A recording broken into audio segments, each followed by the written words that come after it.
Развитие общественного контроля и жилищного просвещения. Эту тему сотрудники Министерства строительства и жилищно-коммунального хозяйства обсуждали на встрече с коллегами из Москвы. В ходе совещания исполнительный директор Национального центра общественного контроля в сфере ЖКХ делилась с коллегами, как лучше всего обучить население действующему законодательству. На самом деле наше законодательство, наш жилищный кодекс, оно дает собственникам очень много прав и полномочий по контролю за управляющими компаниями, за ресурсоснабжающими, дает возможности улучшить качество жилищно-коммунальных услуг. Но люди, к сожалению, не знают о своих правах и обязанностях, не умеют ими пользоваться. Нужно большее количество проводить каких-то занятий для людей. Нужно советы домов уже превращать такое вот общение с ними в постоянном режиме. Если о проблемах в сфере ЖКХ знает каждый потребитель, то о работе, которая ведется для улучшения качества оказываемых услуг, скажет не всяким. Население необходимо информировать об изменениях, которые происходят в системе ЖКХ, говорят организаторы встречи. О проделанной работе рассказал министр строительства и жилищно-коммунального хозяйства Чеченской Республики Асланбек Айдамиров. Сегодня созданы все правовые и организационные условия для самых различных форм общественного контроля. В Чеченской Республике действуют общественные организации, советы многоквартирных домов, центры поддержки собственников жилья, общественные советы и комиссии. Чеченская Республика, хочу подчеркнуть, была в числе первых субъектов Российской Федерации, который был создан региональный центр общественного контроля в сфере жилищно-коммунального комплекса.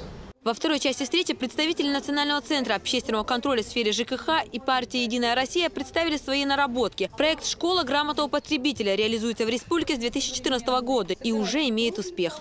В рамках этого проекта были приглашены сюда из фонда реформирования ЖКХ специалисты. Они сегодня нам презентуют и игру ЖЭКа. Хотел бы отметить, что эта игра впервые проходит по СКФО у нас в республике. Параллельно игре ЖЭКа у нас в 38-й школе проходит диктант ЖКХ, где принимают участие специалисты различных структур от Министерства жилищно-коммунального хозяйства и департамента ЖКХ города Грозного. В игру знаний жилищного кодекса уже сыграли в 83 субъектах страны. Эти дети такое приложение видят впервые. Ученик гимназии номер 3 Муслим Замхаев освоил игру первым. Я сейчас экономлю энергию, заменяя лампы и люстры энергосберегающей лампой. Еще сэкономила 132 рубля 75 копеек.